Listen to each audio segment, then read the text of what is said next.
Home Resources, a place you can depend on for all your home ownership needs. My name is Kathleen, your real estate concierge, and I am excited to share with you how to maintain, update, and protect your investments.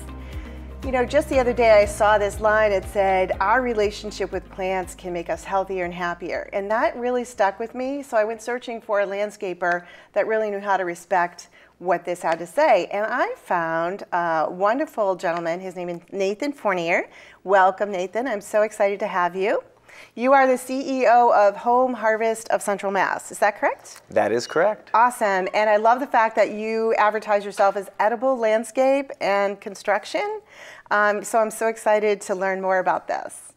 Tell us your story. How did you get there? Sure. Yeah, so I've pivoted a few times in my career and the lifelong pursuit of trying to figure out what is our purpose? What do you really want to do with your life? And so I had a pretty direct route from high school, going to vocational high school. I'm a huge advocate of vocational schools and their computer-aided design program. Went on to WPI as a mechanical and astronautic engineer, worked in the industry for a few years and a few different businesses that I just never found that spark in my heart. There was no click. Yeah, you know, and I love the design process and I love thinking through a problem and coming up with solutions and getting creative. And so I've always loved that and the computer-aided modeling aspect of it. Yep. And it was actually a couple years after I graduated college where I had an hour-long commute and I turned my car into my university on wheels and I listened to tons of audiobooks and podcasts on all different kinds of things from personal development and goal setting to how to start a business and just exploring different interests that I had. And I came across this one podcast and one word stuck out to me from that podcast, and the word was permaculture. That's a cool word. Yeah, and so it has a few different meanings, but really it's this ability to design a permanent culture. And a big part of that is rooted in agriculture. So what does a permanent agriculture look like? And I was coming at this from a little more of a pessimistic angle. It was on like a survivalist podcast, you know? And so I was looking at the state of the world and just recognizing the fragility of all of the infrastructure that we have and like what does it take to get food on the shelves? Shipping across oceans and electricity and credit card machines and Especially after COVID and everything that we've gone through. So COVID was a huge wake-up call, I think, for a lot of people and just recognizing that fragility and like, we can't depend on the grocery stores to always have food stocked. And what happens if not? Right. It's a terrifying premise. So this word permaculture really took that pessimism and flipped it on its head to this beautiful, optimistic outlook of something that we can do in our own homes to make a very strong, positive impact, not only on the world, but also to create more resilience within ourselves. Right, and isn't that how we started out as farmers? And it sure was, and it's only been 100 years since, like, if you didn't grow your own food, you didn't eat. Right. And so we've lost that connection, and there's a lot of philosophical connection to nature that we've lost as well, and where our food comes from. Never mind the nutritional benefits, the psychological power of growing your own food, planting a seed, watching it grow, and harvesting that vegetable and allowing that to nourish you. Even walking and sitting amongst nature helps with anxiety and all of the behavioral issues that we're experiencing right now. Absolutely, and more research comes out every day proving that. So yeah, this idea of permaculture, and it's really defined as a design science, mimicking Mother Nature and recognizing all the beautiful symbiotic relationships between all living things on this planet that have evolved over a billion years, and from the microbiology in the soil up to the plants, to the animals, and to the cosmos. And how we're all connected. We're all connected, yep. And so now it's looking at, an ecosystem, a natural forest, and saying, okay, how do we take the elements of design within that forest, from the ultimate designer, and how do we incorporate those lessons into the way that we create our societies? And so how do we support the ecology and all those natural systems while providing our own needs as well? So what's interesting is we've been talking now for a few minutes, and I'm not sure the viewers even know what your business is. And I want to tell them you do landscaping and homescaping, and that's what I was searching for. And I was so amazed by your approach to it. What makes you, obviously this makes you unique, but what makes your services unique when you're talking with clients? Definitely, and it's hard to grasp sometimes. I define it as edible and ecological landscaping. And people are like, oh, cool, but there's a little bit of a glaze over their eyes. So what we do is our bread and butter, we build raised garden beds, we consult and educate people how to grow their own vegetables. We have our own fruit tree nursery, and so we plant backyard orchards and berry bushes and convert lawns into wildflower meadows and some eco microclover lawn alternatives that require less mowing, less chemicals, less water, and more sustainable landscape design. So getting back to the natural look of how probably our earth looked before we got into manicuring lawns and all of that. Well, how would I get started if I was calling you, and this actually did happen? What would happen? How does that get started? Where do we start? Yeah, so going to the website's the first place, again, because it's hard to visualize and conceptualize a lot of these things. Our website's excellent with a lot of great pictures of what this really means and what it looks like in reality. And so going to the website and then getting a feel for the services, but then submitting a form through there, we schedule a consultation. And that consultation process is a really important step because the first rule of permaculture is to observe and to interact with nature. And so we go to your landscape, we walk around your yard and think big. You know, what does a 10-year dream landscape look for you? And if you already have ambitions to grow your own food, or you already have started and you want to expand, there's a few different approaches we take. But you know, we look at sunlight exposure and water management, and where most landscapers might, you know, take a gutter and plumb it straight to the sewer, we're going to take that gutter, put it in a rain barrel, have the overflow, feed into a dry creek bed, and then into a rain garden, and all that's going to be planted with beautiful native plants, some edible plants hidden in and amongst those landscapes. And so a big part of the design is really creating a forageable landscape where it looks beautiful, it's aesthetic, but then you walk around and you can pick berries and fruits and vegetables all throughout. Yeah, and that is so cool. And what's interesting is being in real estate, we focus on the house and the building of the house, and then the landscaping gets like no attention at all. And we're left with, what do we do with this space, and how do we make it feasible for us? I would be afraid for you to come to my house. My landscaping is so bad, and probably it's better. It's a blank palette, right? That you can help me vision what it might look like. And I think that's key. That really does make you unique, because most of us sometimes know what we want, but there's so many things that you've said just up till now that is making me think about what are some things that I could consider that maybe I didn't consider because we didn't have the conversation. What are some of your, and I know you traveled abroad, right? You did some exploration to prepare for this. Where were some of the places that you went to learn about the sustainability of this? Yeah, definitely. It's really cool to get that bigger perspective from different cultural avenues. And a lot of this comes back to indigenous wisdom. And so I spent some time in Hawaii and toured a couple different regenerative agriculture farms out there, which is a very well correlated philosophy to how we do it in our landscapes versus how we do it on a larger farm scale. But just unbelievable knowledge, you know, of companion planting and soil health and no chemicals, no pesticides, but being able to use waste streams from other industries like a fishing market where then they have all these leftover fish, and that's a really high quality nitrogen rich fertilizer that we can then incorporate into the farms. And so being able to see how these systems interact and how that wisdom was passed on from generations was really amazing. And then also seeing how the colonial era of European domination over these landscapes wiped out so much of that knowledge and just deforested the land and planted grass for hay, and we lost a lot of that diversity and that wisdom. Then after Hawaii, I went to New Zealand, and I spent 6 months there, and I've always wanted to go to New Zealand, and it was, again, the quintessential, most beautiful landscape in the world. Yeah. So while I was there, I lived and worked on this regenerative agriculture farm in this eco-village community setting where I helped manage their food forest, and I worked in their tree nursery where they were grafting different heritage varieties of fruit trees, these long-lost, forgotten varieties that you're not going to find in the grocery store shelf. Because all the varieties that are in the store have been bred to be able to ship across the ocean. Mass production, Yeah, and just the, so they haven't been bred for disease resistance, they've been bred for they don't get bruised easily, so they can, again, withstand the shipping process. And so, yeah, so there's a lot of really beautiful varieties of different vegetables and fruits that we've kind of forgotten, and there's a great movement now of a lot of backyard gardeners, citizen scientists, breeding their own varieties to really create that resiliency and the robustness where they don't need to spray the chemicals anymore. And that's a romantic thing of growing organic fruit trees, where if you're going to plant some of the most common varieties, like, you have to do something to prevent the most common disease and pests, because that genetic diversity hasn't been bred into that specific Right, just plant. like in humans, when we have infection coming about, we have to protect ourselves. What are some of your favorite plants for New England planting? Because obviously the challenge I think in New England is understanding what to plant for what season and how to keep it low maintenance, if you will. Definitely.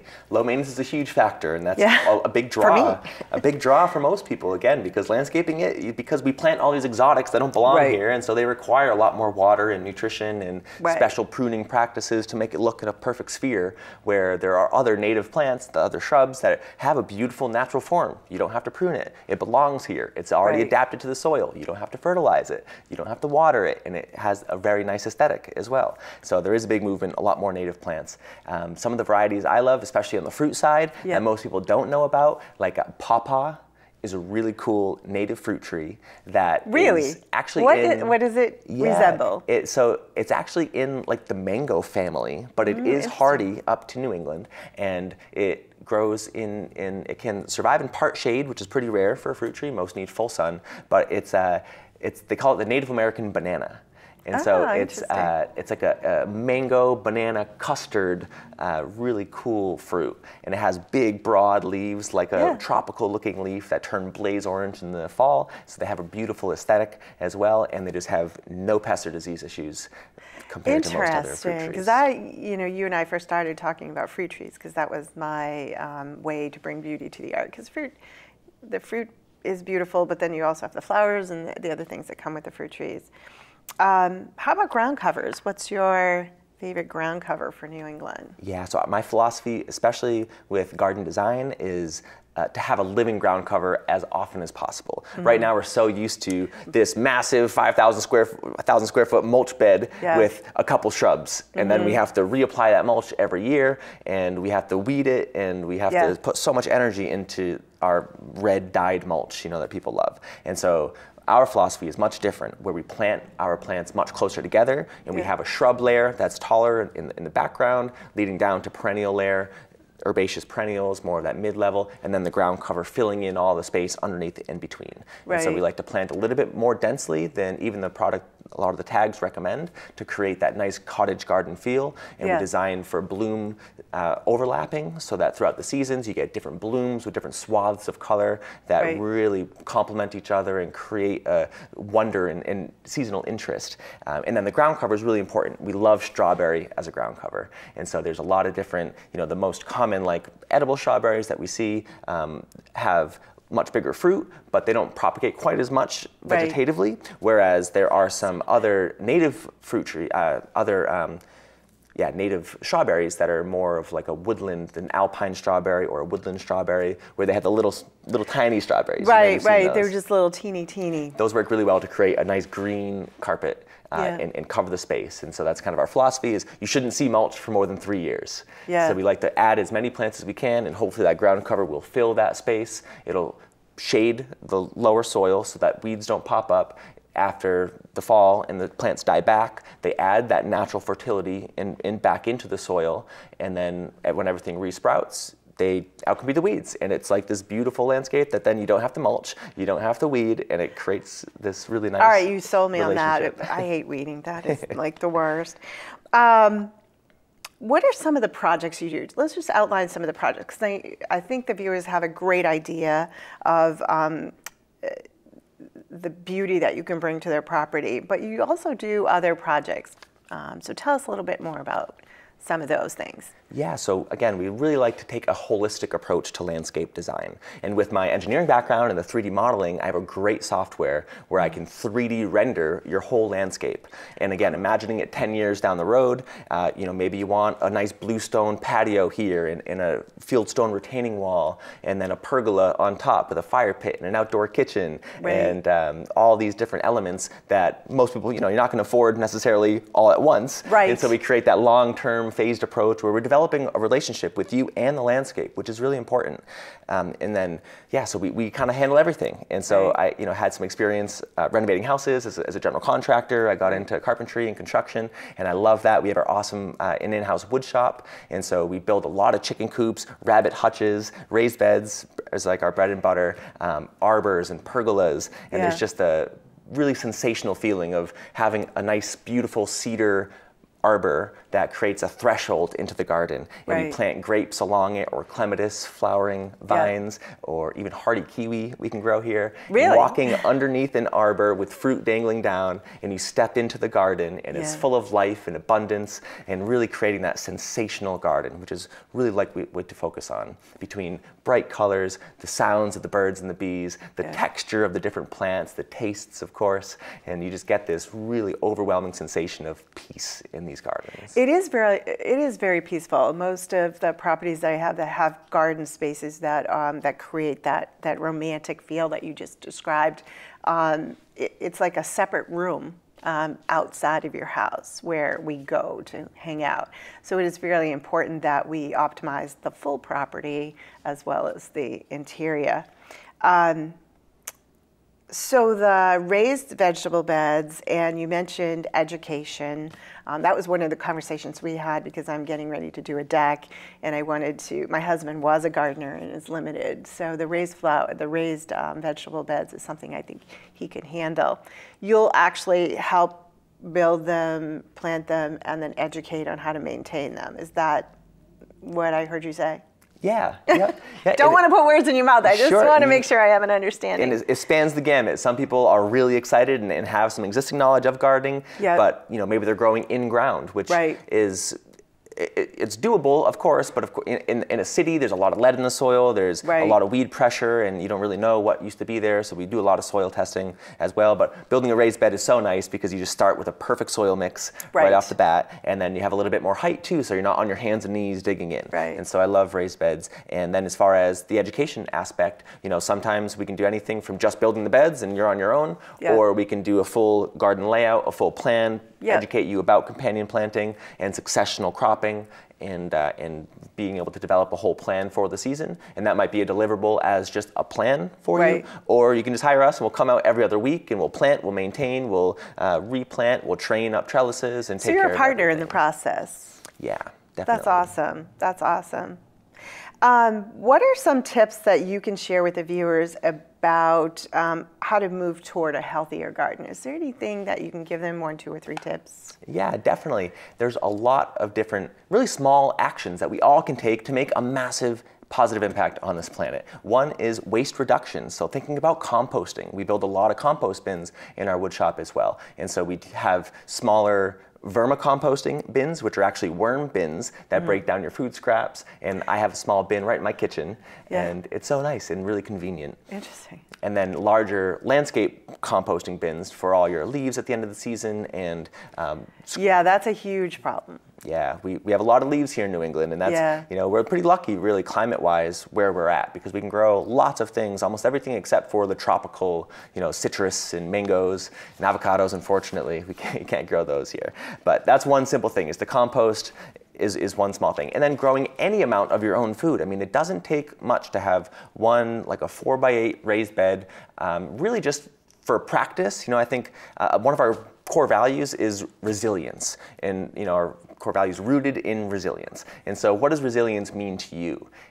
There's a lot of different ways that can be interpreted, and I think that having the knowledge of how to grow your own food creates a sense of security within yourself. I know that I can provide for me and my family in time of crisis. Or a resilient ecology, and recognizing that we're in the 6th mass extinction for pollinator decline. It's really bad with all the chemicals we're spraying. We're killing a lot of our pollinators, and if we don't have pollinators, we don't have farms and we don't have food. And so it's a really important thing where we can plant more native plants in our landscapes, and just a couple here and there. You don't necessarily need a full-blown landscape design and having it all done at once. You know, I think being engaged in that process and learning as you go, doing the research, just a couple small plants, reducing our lawns a little bit. I know that we love our perfectly manicured grass lawns here in the States, and I think that there's a new paradigm shift where people recognize they're useless. You know, we have a small space, we can play with the kids. And they take a lot of work. Run around with the dog, but a lot of them are being sprayed with glyphosate and chemical, just Roundup, and it's like an awful, awful chemical causing all kinds of